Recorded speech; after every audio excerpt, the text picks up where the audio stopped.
Ang formula ng area ng parallelogram ay A is equals to B times H or base times height. Okay? So, example, meron tayong figure dito na ayan.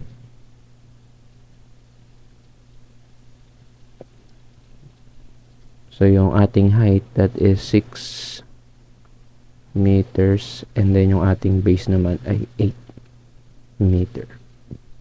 So, para makuha natin yung area ng parallelogram, we need to multiply base times height. So, yung base natin, that is 8 meters, then yung ating height, that is 6 meters. So, multiply this two. A is equals to 8 meter or meters times 6 meters.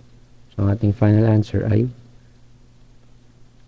48 meters squared.